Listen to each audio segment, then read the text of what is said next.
So exercise 9.6 question number 3, ये वाली हमारी डिफरेंशियल इक्वेशन है। देख के बोल सकते हैं कि ये एक लीनियर डिफरेंशियल इक्वेशन है। तो इसे कंपेयर करेंगे standard linear differential equation. So क्या होगी, वो होती है dy by d x plus p times y equal to q, जहां पे p और q क्या है, दे आर इधर कॉन्स्टेंट्स या फिर function of x only.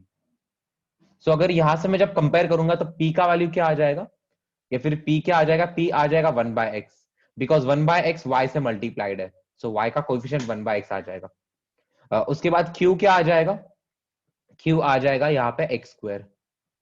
That's it. So ये p और q के हमारे बेसिकली p और q हमने यहाँ पे निकाल दिया। ठीक है। सो जो लीनियर डिफरेंशियल इक्वेशन होता है वो सॉल्व कैसे करते हैं, सबसे पहले हमें इंटीग्रेटिंग फैक्टर निकालना होता है। सो इंटीग्रेटिंग फैक्टर क्या होता है, उसका डायरेक्टली फॉर्मूला दिया हुआ है, वो होता है e raise to integral p d x.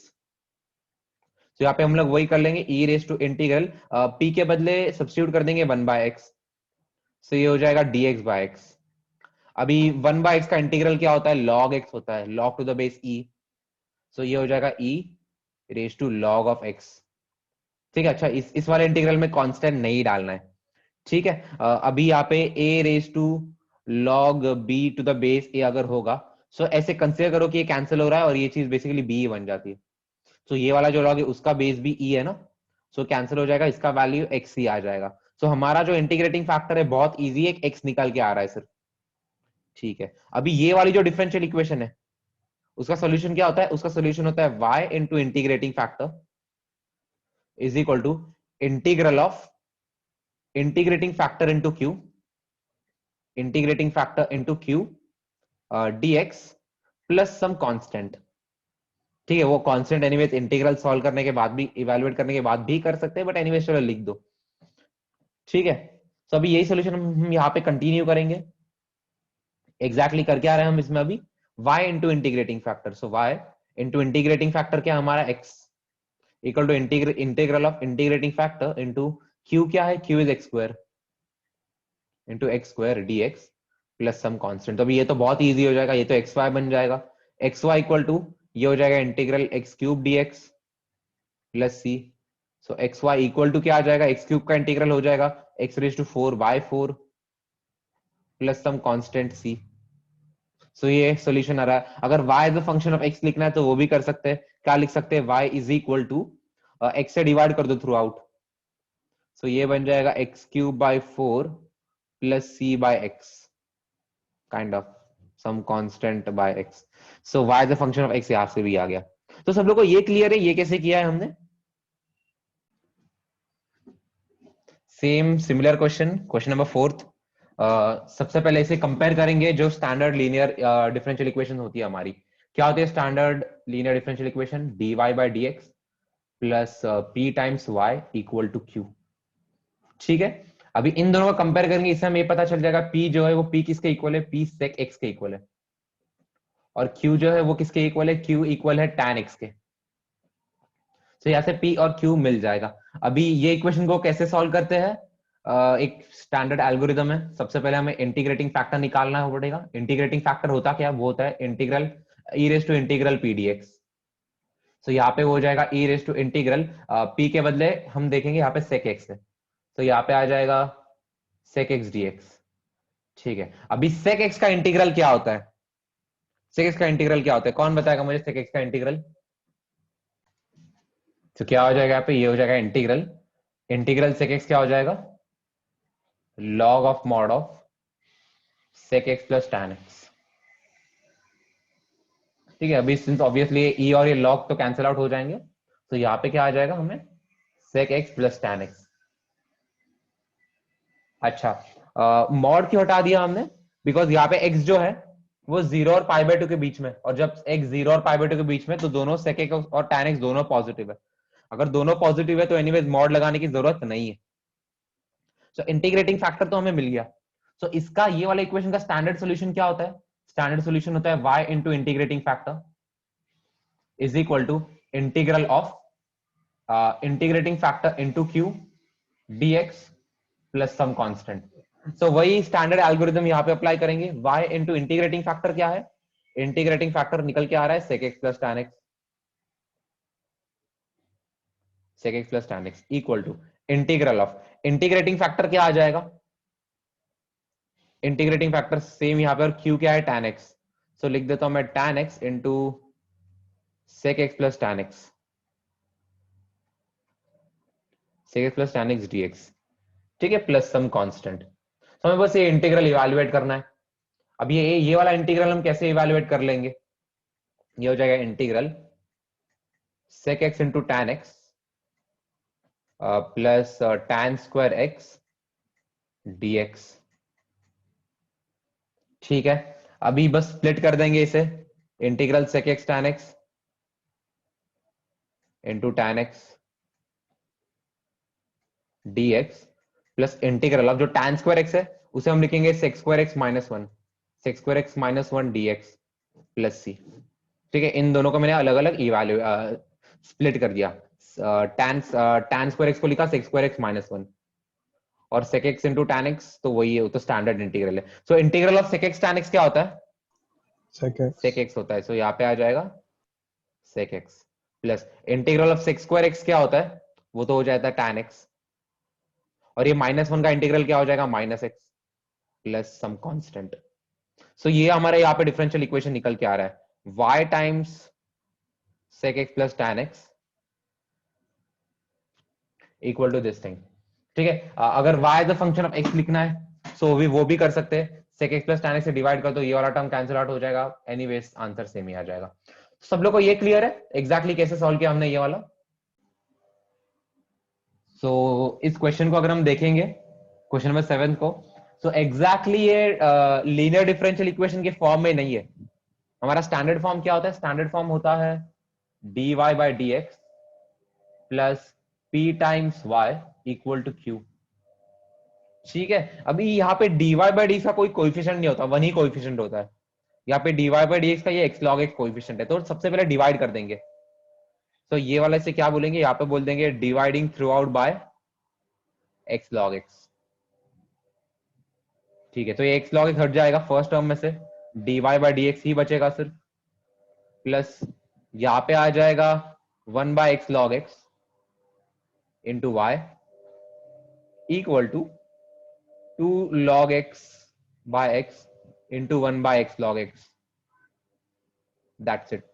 सो यहां से हमें क्या पता चल रहा है, यहाँ से log x और log x कैंसिल हो रहा है। सो ओवरऑल ये क्या बन जाएगा, ओवरऑल ये बन जाएगा dy by d x plus one by x log x times y is equal to two by x square, that's it, ठीक है। अभी से कंपेयर करेंगे, ये हमारा लीनियर स्टैंडर्ड फॉर्म है लीनियर डिफरेंशियल इक्वेशन का, और ये हमारा जो क्वेश्चन है वो आ रहा है। सो ये अभी कंपेयर करेंगे, इससे क्या पता चल रहा है, इससे p का p क्या है वो पता चल रहा है, p आ रहा है one by x log x, ठीक है। और q क्या आ रहा है, q आ रहा है two by x square, q आ रहा है टू बाय एक्स स्क्वायर, ठीक है। p मिल गया, q मिल गया। अभी जो स्टैंडर्ड प्रोसीजर होता है वही देख लेंगे। स्टैंडर्ड प्रोसीजर क्या है, सबसे पहले इंटीग्रेटिंग फैक्टर निकालना है। इंटीग्रेटिंग फैक्टर क्या होता है, वो हो जाता है e raise to integral p d x. तो यहाँ पे हो जाएगा e raise to integral, p के बदले डाल देंगे one by x log x, one by x log x dx, ठीक है।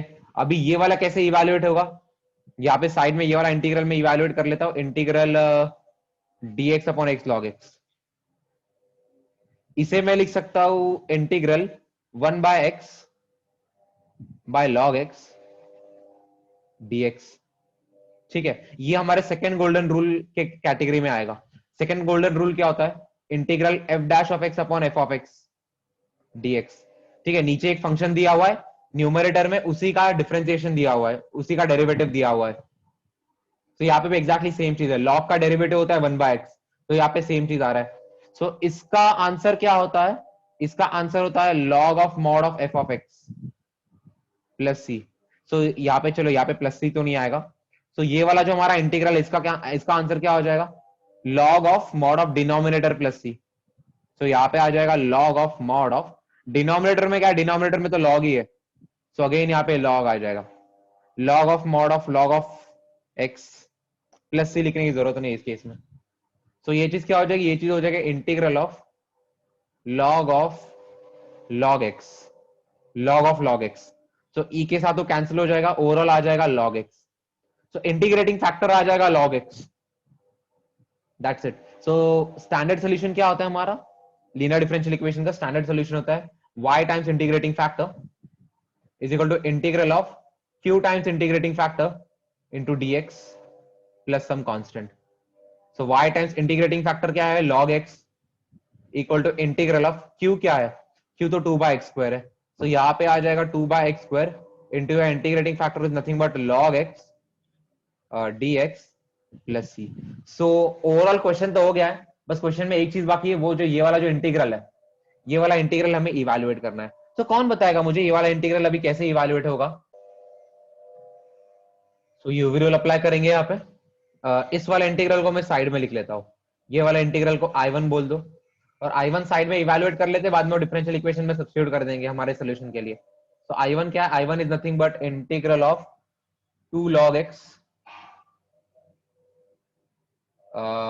2/x² times log x dx.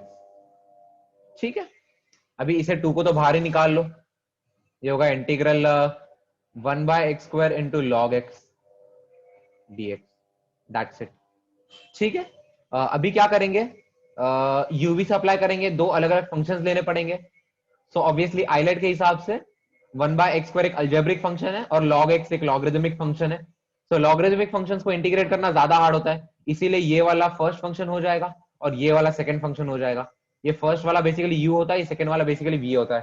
तो यूवी अप्लाई कर देंगे यहाँ पे. यूवी क्या हो जाएगा?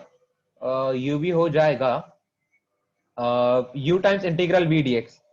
तो यहाँ पे आ जाएगा log x times integral 1/x² dx minus integral of d by dx of u या फिर d by dx of first function. तो यहाँ पे आ जाएगा d by dx of log x into integral of first function, sorry integral of second function 1/x² dx. ठीक है, अभी इसमें द होल का dx भी आ जाएगा, द होल का dx. That's it it. तो ये हम इवैल्यूएट कर लेंगे. 1/x² का इंटीग्रल क्या हो जाएगा? Integral of 1/x². यहाँ पे साइड में बता देता हूँ, 1/x² dx है, इसे लिख सकते हैं इंटीग्रल x⁻² dx. ये हो जाएगा x⁻−1/−1 प्लस सी. बस ऐड करना होता है. तो ये हो जाएगा -1/x plus C. That's it. यहाँ पे प्लस सी की जरूरत नहीं है. सो इसमें इंटीग्रल क्या हो जाएगा? ये हो जाएगा integral minus of log x by x minus integral of d by dx of log x. क्या होता है? d by dx of log x 1/x होता है. 1/x into again integral of dx by x² क्या हो जाएगा? -1/x. तो minus minus यहाँ पे प्लस हो जाएगा, यहाँ पे 1/x आएगा, तो यहाँ पे मैं इसे स्क्वायर ही कर देता हूँ dx. That's it it. अगेन एक छोटा सा इंटीग्रल है, यहाँ पे आ जाएगा minus log x by x. Again 1/x² का इंटीग्रल -1/x, तो यहाँ पे आ जाएगा -1/x. That's it. So overall I1 क्या आ रहा है? I1 ये चीज आ रही है. तो ये जो I1 आ रहा है 2 इंटू दिस थिंग, वो सोल्यूशन में सब्स्टिट्यूट कर देंगे, इस सोल्यूशन में यहाँ पे सब्स्टिट्यूट कर देंगे. तो वो क्या हो जाएगा? y times log x equal to -2 times क्या बन रहा है? log x by x plus 1/x. So basically ये क्या बन रहा है? 1 plus log x by x बन रहा है, 1 plus log x by x plus यहाँ पे एक कांस्टेंट है. अगर y as a function of x लिखना है तो y क्या हो जाएगा? y हो जाएगा -2 times 1 plus log x by x log x plus c by log x. That's it. तो ये यहाँ पे एक आर्बिट्री कांस्टेंट c आ रहा है. तो ये है आपका फाइनल सॉल्यूशन. सब लोगों को इतना क्लियर है? क्लियर है तो थम्स अप दे दो सब लोग. सर फिफ्थ वाला करना है एक बार. So question number 5. सबसे पहले इसे स्टैंडर्ड फॉर्म में कन्वर्ट कर देंगे. स्टैंडर्ड फॉर्म में क्या होता है? जो dy बाय dx होता है उसका कोई कोएफिशिएंट नहीं होता, उसका कोएफिशिएंट 1 होता है. तो क्या कर देंगे इस वाली इक्वेशन को? Dividing by cos square x through out इसे cos स्क्वायर x से डिवाइड कर देंगे. तो यहाँ पे क्या आ जाएगा? यहाँ पे आ जाएगा dy by dx plus 1 by cos square x times y is equal to क्या आ जाएगा? यहाँ पे आ जाएगा tan x by cos square x. ठीक है. अच्छा, ये 1 बाय cos स्क्वायर x अच्छा नहीं लग रहा है, इसे sec स्क्वायर x बना देते. सो dy बाय dx क्या आ जाएगा? dy बाय dx हो जाएगा sec square x times y equal to ये sin x को क्या tan x को क्या लिख सकते हैं? tan x को लिख सकते हैं sin by cos. तो यहाँ पे हो जाएगा sin x by cos cube x.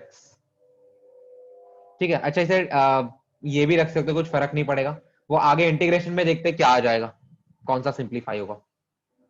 ठीक है. तो इससे कंपेयर कर लेंगे स्टैंडर्ड लीनियर डिफरेंशियल इक्वेशन से, जो होता है dy by dx plus p times y equal to q. So इससे हमें क्या पता चल रहा है? इससे p की वैल्यू आ रही है sec square x और q कितना आ रहा है?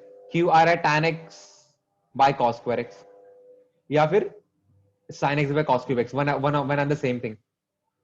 देखेंगे अभी इसके एल्गोरिथम के लिए सबसे पहले क्या करना पड़ेगा? सबसे पहले इंटीग्रेटिंग फैक्टर इवैल्यूएट करना पड़ेगा. इंटीग्रेटिंग फैक्टर क्या होता है? वो होता है integral e raise to p dx. तो यहाँ पे हो जाएगा integral e raise to integral p के बदले डाल देंगे, क्या डाल देंगे? sec square x डालना पड़ेगा. sec square x dx equal to, अभी sec square x का इंटीग्रल क्या होता है? tan x होता है. तो ये चीज बन जाएगी integral of e raise to tan of x plus c. यहाँ पे लिखने की जरूरत नहीं है. ठीक है. तो जो हमारा लीनियर डिफरेंशियल इक्वेशन होता है उसका स्टैंडर्ड सॉल्यूशन क्या होता है? इसका सॉल्यूशन होता है y times integrating factor is equal to integral of integrating factor into q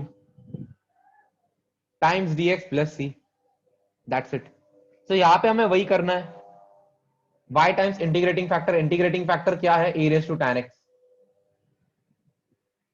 equal to integral of integrating factor के बदले e raise to tan x लिखना है इनटू यहां पे क्या आ रहा है? यहां पे आ रहा है tan x by cos square x into dx plus c.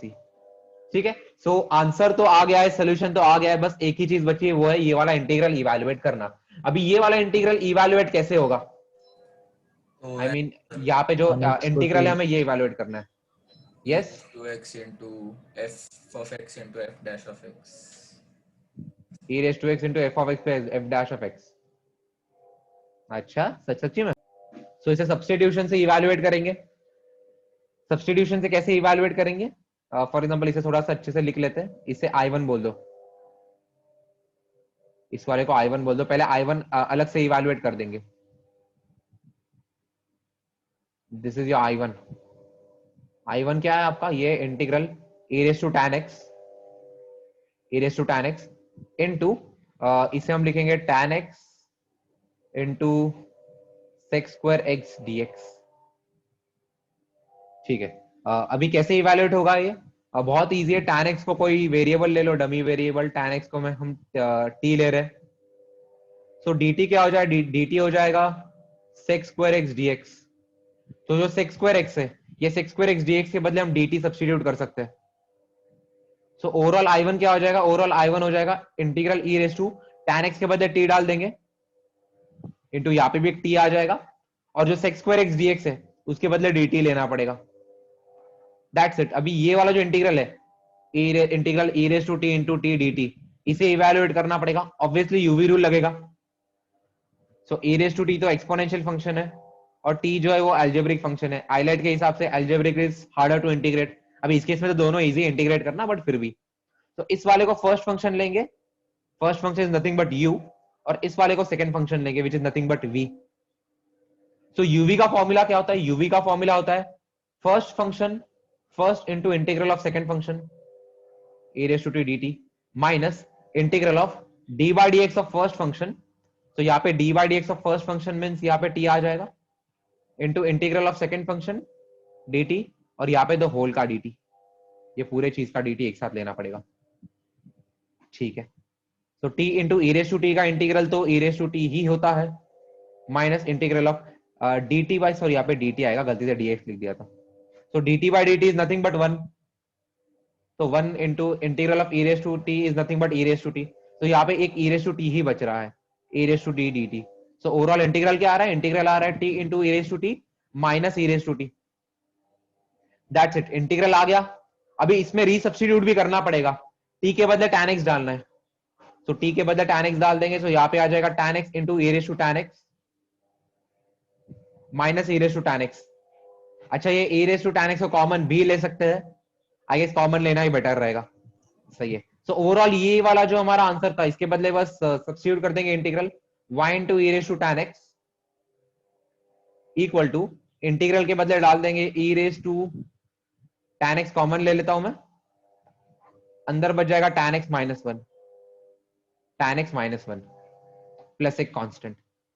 सही है। तो ये वाला है हमारा फाइनल आंसर, ये फाइनल आंसर है, ये final solution of differential equation है। सब लोगों को इतना क्लियर है एग्जैक्टली कैसे किया है? तो क्वेश्चन नंबर 11, सबसे पहले क्या करेंगे, एक बार देख लेते हैं कि dy बाई dx क्या बन रहा है।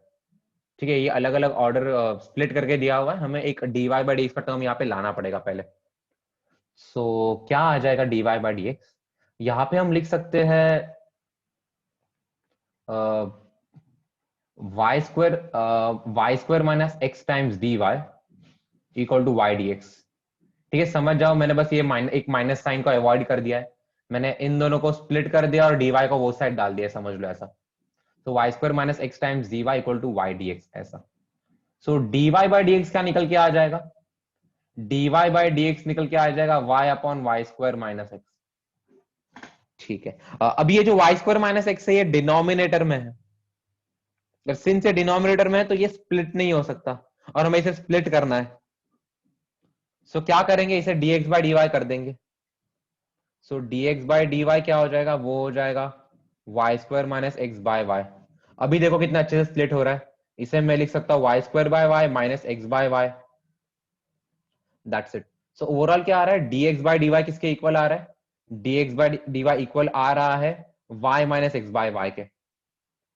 ठीक है, अभी इसे थोड़ा और अलग फॉर्म में लिख देंगे, इसे लिख सकते हैं dx by dy plus x by y equal to y। इसे थोड़ा और अलग लिख लेंगे, इसे क्या लिखेंगे, dx by dy plus one by y times x equal to y। ये आ रहा है।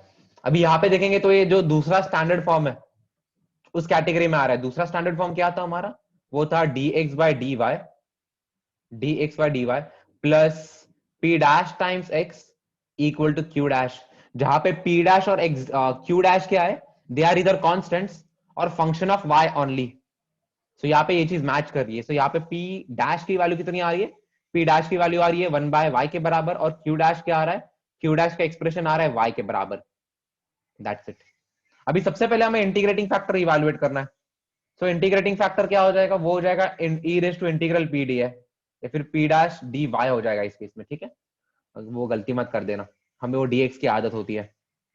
तो यहाँ पे आ जाएगा e raise to integral p dash के बदले डाल देंगे 1 बाय y, तो ये हो जाएगा dy, ये हो जाएगा dy by y। So e raise to integral of 1 by y क्या होता है, इंटीग्रल ऑफ 1 बाय y होता है log y। That's it. अभी तो ये चीज एक y ही बन जाएगी, वो log और e को हम कैंसिल बता सकते हैं। सो ये चीज इंटीग्रेटिंग फैक्टर तो बहुत सिंपल सा y निकल के आ रहा है। अभी ये वाला जो डिफरेंशियल इक्वेशन होता है, ये वाला डिफरेंशियल इक्वेशन होता है, उसका स्टैंडर्ड सोल्यूशन क्या होता है, वो होता है x times integrating factor is equal to integral of q dash times integrating factor into dy plus some constant. अभी वही चीज यहाँ पे सब्स्टिट्यूट कर देंगे हमारे सोल्यूशन में। सो ये हो जाएगा इंटीग्रल q डैश के बदले y सब्स्टिट्यूट करना है, integrating factor again it's y dy plus some constant. यहाँ पे आ रहा है x टाइम्स इंटीग्रेटिंग फैक्टर, तो यहाँ पे आ रहा है x times y। So x y equal to integral of y square dy plus c। ठीक है, अभी इंटीग्रल ऑफ y स्क्वायर क्या होता है, इंटीग्रल ऑफ y स्क्वायर हो जाएगा y cube by 3 plus c। That's it. So ये हमारा आंसर निकल के आ रहा है। इसे थोड़ा अलग फॉर्म में लिखना है तो वो भी लिख सकते हैं, वरना ऐसा छोड़ दे तो भी चलेगा। तो सब लोगों को ये क्लियर है इसका सोल्यूशन। सो इस क्वेश्चन में क्या करना है, पर्टिकुलर सोल्यूशन निकालना है हमें, जनरल सोल्यूशन नहीं निकालना, बिकॉज यहाँ पे इनिशियल कंडीशंस दे रखी है। तो सबसे पहले इसे स्टैंडर्ड इक्वेशन से कंपेयर करेंगे। स्टैंडर्ड इक्वेशन क्या है हमारी, dy by dx plus p times y equal to q। So इन दोनों इक्वेशंस को अगर कंपेयर कर देंगे तो p और q की वैल्यू आ जाएगी। p कितना आएगा, p आ जाएगा -3 cot x, बेसिकली y के साथ जो जो मल्टीप्लाइड है वो, और q क्या आ जाएगा, q आ जाएगा sign of 2x, sign of 2x। ठीक है, तो सबसे पहले इंटीग्रेटिंग फैक्टर निकालना होता है। इंटीग्रेटिंग फैक्टर क्या हो जाएगा, इंटीग्रेटिंग फैक्टर हो जाता है e raise to integral p dx तो यहाँ पे ये हो जाएगा e raise to integral p के बदले -3 cot x लिखेंगे, सो -3 cot x into dx, that's it it. ठीक है, सो यहाँ पे सबसे पहले तो कांस्टेंट तो बाहर निकाल लेंगे, -3 into integral of cot x dx। ठीक है, cot x का इंटीग्रल क्या होता है? माइनस cosec स्क्वायर x होता है। ठीक है, tan x का sec स्क्वायर x होता है, cot x का माइनस cosec स्क्वायर x होता है। तो इस केस में ये माइनस माइनस कैंसिल हो जाएगा, क्या बचेगा यहाँ पे? e रेज टू सर वो 3 टाइम्स, डिफरेंशिएशन होता है ना उसका, इंटीग्रल। अरे हाँ डिफरेंशिएशन होता है, डिफरेंशिएशन होता है। इंटीग्रल सो यहाँ पे क्या आ जाएगा? e raise to -3 times cot का इंटीग्रल क्या होता है? log of mod of sin x, so log of mod of sin x। ठीक है, सो इसे लिख सकते हैं e रेज टू, ये बाहर निकाल लेंगे, e raise to log of mod of sin x raise to 3 कर सकते हैं इसे, अच्छा -3 करना पड़ेगा। सो so, log e को हटा देंगे, सो so, यहाँ पे सिंपली क्या आ जाएगा? ये आ जाएगा sin रेज टू -3x, जो कि इसे लिख सकते हैं cosec cube x, cosec cube x, या फिर इसे 1 बाय sin क्यूब x भी लिख सकते हैं, 1 बाय sin क्यूब x। अभी देख लेंगे जो हमारा इंटीग्रल आएगा उसका क्या रिक्वायरमेंट है, उसके हिसाब से इसकी वैल्यूज डाल देंगे। ओके ठीक है, सो इसका स्टैंडर्ड सोल्यूशन क्या होता है? इसका स्टैंडर्ड सोल्यूशन होता है y times integrating factor equal to integral of, क्या आ जाएगा? q into integrating factor dx plus some constant. So वही चीज यहाँ पे सब्स्टिट्यूट कर देंगे, y टाइम्स इंटीग्रेटिंग फैक्टर क्या है? cosec cube x, cosec cube x equal to integral of q, क्या हमारा q है sin 2x, sin of 2x into, so sin of 2x है तो ये वाला इंटीग्रेटिंग फैक्टर लेना बेटर रहेगा, so 1 by sin cube x dx, that's it इट, प्लस सम कांस्टेंट। अभी ये वाला इंटीग्रल हमें इवैल्यूएट करना है, ये वाला इंटीग्रल इवैल्यूएट कर देते हैं पहले, फिर देखते हैं आगे क्या हो जाएगा। इसे कैसे इवैल्यूएट कर सकते हैं? ये चीज लिख सकते हैं, इंटीग्रल ऑफ sin 2x को लिख देंगे 2 sin x cos x, तो यहाँ पे आ जाएगा 2 sin x into cos x into 1 by sin cube x dx, that's it it. अभी ये चीजें कैंसिल कर देंगे, यहाँ पे एक sin x कैंसिल हो जाएगा, ये क्यूब कैंसिल होकर यहाँ पे स्क्वायर आ जाएगा। ठीक है, तो ये चीज क्या आ जाएगी? ये चीज क्या आ जाएगी? ये चीज आ जाएगी integral 2 cos x upon sin square x dx, sin square x dx। ठीक है, ये यहाँ पे अभी सिंपल है, ये इसे मैं i बोल रहा हूं, यहाँ पे सिंपल है, कैसे करेंगे? sin x को t ले लो, sin x को कुछ t ले लो, तो dt क्या बन जाएगा? dt बन जाएगा cos x dx, cos x dx। तो यहाँ पे जो cos x dx वाला टर्म है उसे सिंपली हम dt सब्स्टिट्यूट कर सकते हैं। सो ओवरऑल इंटीग्रल क्या हो जाएगा? इंटीग्रल हो जाएगा 2 टाइम्स cos x dx के बदले मैं dt लिख रहा हूं, और sin x के बदले t लिख रहा हूं, तो यहाँ पे t स्क्वायर आ जाएगा। तो integral of t raise to -2 dt sir उसको क्या हो जाएगा? उसको cot x cosec x dx में लिख सकते हैं। लिख सकते हैं ना, अच्छा cosec x into cot x के जरिए करेगी, ठीक है, वैसा भी हो जाएगा, वैसा भी हो जाएगा, सही है। तो ये चीज क्या हो जाएगी? 2 इंटू टी रेज टू -1 का -2 का integral t raise to -1 by -1, तो ये चीज हो जाएगी -2 by t, which is nothing but -2 by t के बदले लिखना पड़ेगा हमें sin x, which is nothing but -2 cosec x। अस्मी तूने जो मेथड बताया था उससे भी यही आंसर आएगा एनीवेज। तो ओवरऑल हमारा सोल्यूशन क्या आ रहा है? हमारा सोल्यूशन आ रहा है y into cosec cube x, cosec cube x equal to, ये इंटीग्रल के बदले लिख देंगे -2 cosec x प्लस सम ये कांस्टेंट यहाँ पे। तो सब लोग को ये क्लियर है, आया ना? ठीक है, अभी आगे पर्टिकुलर सोल्यूशन निकालेंगे। कैसे निकालेंगे? इनिशियल कंडीशंस जो गिवन है उससे। इनिशियल कंडीशन क्या दे रखी है? y की वैल्यू 2 है जब x की वैल्यू π/2 है, सो x के बदले π/2 सब्स्टिट्यूट करना है और y के बदले 2 सब्स्टिट्यूट करना है। सो y के बदले 2, x के बदले π/2। यहाँ पे लिख देता हूं मैं y equal to 2 and x equal to π/2। ये सब्स्टिट्यूट कर देंगे तो जो आर्बिट्री कांस्टेंट है c, यहाँ पे इसकी वैल्यू आ जाएगी। सो यहाँ पे लिखेंगे 2 into cosec cube of π/2 equal to -2 times cosec of π/2 plus c।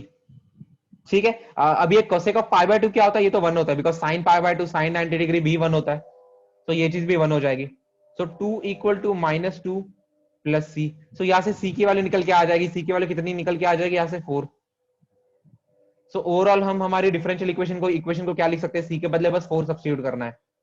तो यहाँ पे आ जाएगा y into cosec cube x equal to -2 cosec x plus c के बदले 4 लिख देंगे, दैट्स इट। सो ये हमारा पर्टिकुलर डिफरेंशियल सॉल्यूशन आ जाएगा, डिफरेंशियल इक्वेशन का सॉल्यूशन। थोड़ा इसे मैनिपुलेट भी कर सकते हैं, साइन के टर्म्स में भी लिख सकते हैं, बट ओवरऑल आंसर तो यही है। सब लोग को इतना क्लियर है?